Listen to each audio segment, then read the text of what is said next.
My personal connection to Janáček started, by the way, through Little Vixen.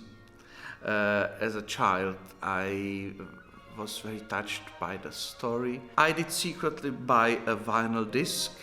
My mother did not know about it because she thought we had too many.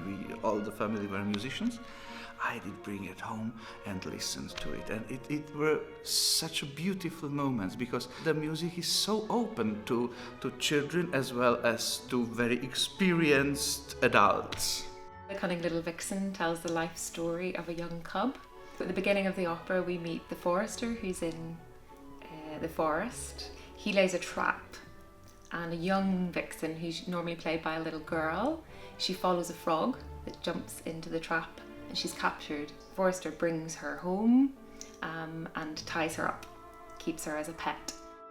The character of the vixen is really playful. She's very energetic, she's very strong-willed, very strong-minded. She's a very assertive character, she's very confident, but there's also a vulnerability to her. There's everything in the score, and the playful elements are very much connected to the animals, especially to the small vixen. It's very, very precisely composed, so the choreography is reflected in that. The rehearsals for this opera have been really massively physical. There's a lot of tumbling and rolling and running about and crouching down, as you would imagine an animal has to.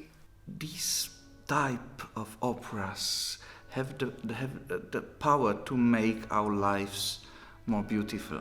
We have beautiful sets, beautiful costumes. It's humorous, but there's an element of tragedy to it. It's real, it's very authentic, very enjoyable night at the opera.